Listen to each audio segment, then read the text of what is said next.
നമസ്കാരം. On air മീഡിയയിലേക്ക് സ്വാഗതം. ഓണത്തിന് നാട്ടിൽ വരാനിരിക്കുന്ന മലയാളികൾക്ക് ആശ്വാസവുമായി ഒരു സ്പെഷ്യൽ ട്രെയിൻ കൂടി. സെപ്റ്റംബർ 13 ഹുബ്ബള്ളിയിൽ നിന്ന് കൊച്ചുവേളിയിലേക്കാണ് പ്രത്യേക തീവണ്ടി. റിസർവേഷൻ തുടങ്ങി. വെള്ളിയാഴ്ച രാവിലെ 6:55 ഹുബ്ബള്ളിയിൽ നിന്ന് പുറപ്പെട്ട് ഉച്ചയ്ക്ക് 2:10 ട്രെയിൻ ബംഗളൂരുവിലെത്തും. ശനിയാഴ്ച രാവിലെ 6:45 കൊച്ചുവേളിയിലെത്തുക. കൊച്ചുവേളിയിൽ നിന്ന് ശനിയാഴ്ച ഉച്ചയ്ക്ക് 12:50 തിരികെ ഹുബ്ബള്ളിയിലേക്കും യാത്ര തിരിക്കും. ഉരുൾപൊട്ടലിൽ തനിച്ചായ ശ്രുതിക്ക് പ്രിയപ്പെട്ടവനെയും നഷ്ടമായി. അപകടത്തിൽ പരിക്കേറ്റ ജെൻസൺ മരിച്ചു. വയനാട് വെള്ളാരംകുന്നിൽ ഓമ്നി വാനും സ്വകാര്യ ബസും കൂട്ടിയിടിച്ചുണ്ടായ അപകടത്തിൽ ഗുരുതരമായി പരിക്കേറ്റ അമ്പലവയൽ ആണ്ടൂർ സ്വദേശി ജെൻസൺ മരിച്ചു. മുണ്ടക്കൈ ചൂരൽമല ഉരുൾപൊട്ടലിൽ മാതാപിതാക്കളും സഹോദരിയും ഉൾപ്പെടെ കുടുംബത്തിലെ 9 പേർ നഷ്ടമായ ശ്രുതിയുടെ പ്രതിശ്രുത വരനായിരുന്നു ഇദ്ദേഹം. അനിയന്ത്രിതമായ രക്തസ്രാവത്തെ തുടർന്ന് ജെൻസൺ അതീവ ഗുരുതരാവസ്ഥയിൽ മേപ്പാടിയിലെ സ്വകാര്യ ആശുപത്രിയിൽ ചികിത്സയിലായിരുന്നു. ജെൻസനും ശ്രുതിയും ഉൾപ്പെടെ വാനിലുണ്ടായിരുന്ന 9 പേർക്ക് അപകടത്തിൽ പരിക്കേറ്റിരുന്നു. ജെൻസനായിരുന്നു വാൻ ഓടിച്ചിരുന്നത്. ശ്രുതിക്ക് കാലിന് ചെറിയ പരിക്കേറ്റിരുന്നു. മറ്റുള്ളവർക്ക് കാര്യമായ പരിക്കേറ്റിരുന്നില്ല. അപകടത്തിന്റെ CCTV ദൃശ്യങ്ങൾ പിന്നീട് പുറത്തു വന്നിരുന്നു. ചൊവ്വാഴ്ച വൈകിട്ട് കോഴിക്കോട് കൊല്ലകൽ ദേശീയപാതയിൽ വെള്ളാരംകുന്നിന് സമീപമായിരുന്നു അപകടം.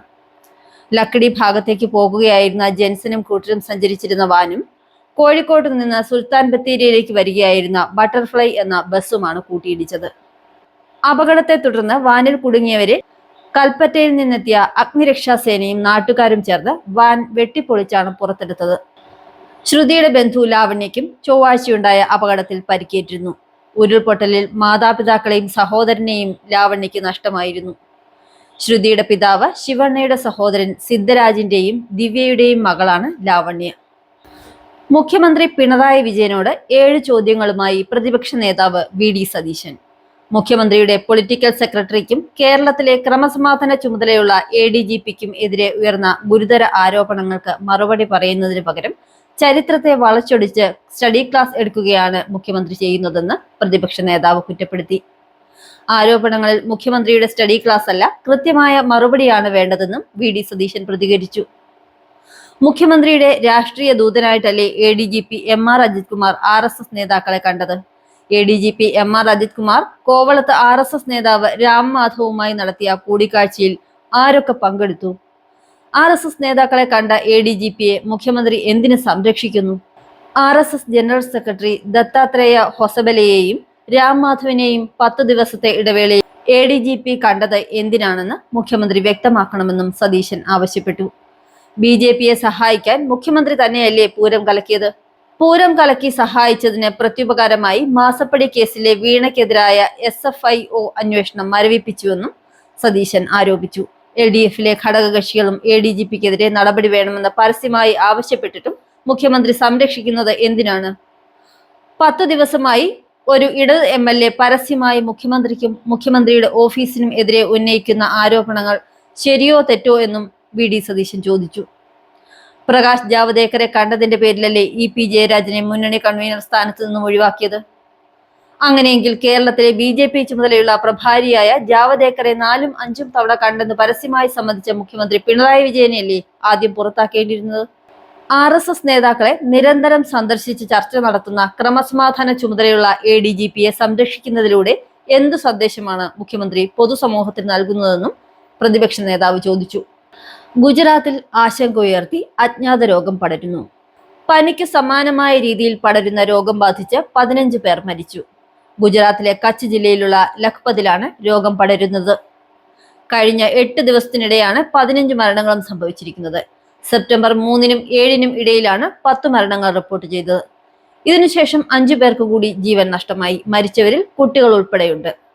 തിരുവനന്തപുരത്ത് ഹോട്ടൽ ഭക്ഷണത്തിൽ നിന്നും ബ്ലേഡ് കണ്ടെത്തി. പാലോട് സ്വദേശിയായ അനീഷിന്റെ മകൾ സനുഷ വാങ്ങിയ ഉഴുന്നുവടയിൽ നിന്നാണ് ബ്ലേഡ് കിട്ടിയത്. തിരുവനന്തപുരം വെൺപാലവട്ടം കുമാർ ടിഫിൻ സെന്ററിൽ നിന്നും വാങ്ങിയ വടയിലാണ് ബ്ലേഡ് കണ്ടെത്തിയത്. വട കഴിക്കുന്നതിനിടെ ബ്ലേഡ് പല്ലിലെ കമ്പിയിൽ കുടുങ്ങുകയായിരുന്നു. സംഭവത്തിൽ പേട്ട പോലീസും ഫുഡ് ആൻഡ് സേഫ്റ്റി ഉദ്യോഗസ്ഥരും കടയിൽ പരിശോധന നടത്തി വടയിലെ ബ്ലേഡിന്റെ പകുതി മറ്റൊരാൾക്കും കിട്ടിയെന്ന ആരോപണം ഉയർന്നിട്ടുണ്ട്. കേരള സർവകലാശാലയിൽ SFI KSU സംഘർഷം. KSU തെരഞ്ഞെടുപ്പ് അട്ടിമറിച്ചെന്ന് ആരോപിച്ചാണ് പ്രവർത്തകർ തമ്മിൽ ഏറ്റുമുട്ടലുണ്ടായത്. 15 ബാലറ്റ് പേപ്പറുകൾ കാണാതായതോടെ തെരഞ്ഞെടുപ്പ് താൽക്കാലികമായി നിർത്തിവെച്ചു. തെരഞ്ഞെടുപ്പിൽ ഇരുവിഭാഗവും ക്രമക്കേട് ആരോപിച്ച് രംഗത്തെത്തിയതോടെ വൻ സംഘർഷത്തിലെത്തുകയായിരുന്നു. സ്ഥലത്ത് വൻ പോലീസ് സന്നാഹമുണ്ടെങ്കിലും അക്രമം നിയന്ത്രിക്കാനായില്ല. അതിനിടെ ആക്രമണത്തിൽ പോലീസുകാർക്കും പരിക്കേറ്റു. യൂണിയൻ തെരഞ്ഞെടുപ്പിൽ 7 സീറ്റുകളും SFI വിജയിച്ചിരുന്നു. സെനറ്റ് തെരഞ്ഞെടുപ്പിൽ 2 സീറ്റുകളിൽ KSU വിജയിച്ചിരുന്നു. റിസർവേഷൻ സീറ്റുകളിലാണ് KSUവിന്റെ ജയം. ഇത് രജിസ്ട്രാറുടെ സഹായത്തോടെയാണെന്നാണ് SFI ആരോപിക്കുന്നത്. ഇതിനെ ചൊല്ലിയുള്ള പ്രതിഷേധമാണ് സംഘർഷത്തിൽ കലാശിച്ചത്. ട്രംപിന്റെ നയങ്ങൾ അമേരിക്കയെ തകർത്തെന്ന് കമല. ഇസ്രായേൽ പാലസ്തീൻ യുദ്ധം പരാമർശിച്ച് ട്രംപ് അമേരിക്കൻ പ്രസിഡൻഷ്യൽ തെരഞ്ഞെടുപ്പിലെ കമല ഹാരിസ് ഡൊണാൾഡ് ട്രംപ് ആദ്യ സംവാദം അവസാനിച്ചു. ട്രംപിന്റെ നയങ്ങൾ അമേരിക്കയെ തകർത്തുവെന്ന് കമല വിമർശിച്ചു. അതേസമയം ഇസ്രായേൽ പലസ്തീൻ യുദ്ധം പരാമർശിച്ചാണ് ട്രംപ് സംസാരിച്ചത്. 1.5 മണിക്കൂർ നീണ്ട ശക്തമായ സംവാദത്തിൽ ട്രംപ് ബൈഡനെ കുറിച്ച് പരാമർശിച്ചപ്പോൾ അമേരിക്കൻ ജനതയെയും ട്രംപിനെയും കമല നിരന്തരം ഓർമ്മിപ്പിക്കുന്നുണ്ടായിരുന്നു. ഞാൻ ജോ ബൈഡൻ അല്ല, ഞാൻ കമല ഹാരിസ് ആണ് എന്ന്. അമേരിക്കയ്ക്ക് ആവശ്യമുള്ള പൊതു നേതൃത്വം, പുതിയ തലമുറയുടെ വക്താവാണ് താനെന്നായിരുന്നു കമലയുടെ വാക്കുകൾ. സാമ്പത്തിക രംഗത്തെ ചോദ്യങ്ങളെക്കുറിച്ച് പറഞ്ഞാണ് സംവാദം തുടങ്ങിയത്. ഞാൻ കമല ഹാരിസ് ആണ് എന്ന് ട്രംപിന് ഹസ്തദാനം നൽകിയാണ് കമല സംസാരിച്ചു തുടങ്ങിയത്.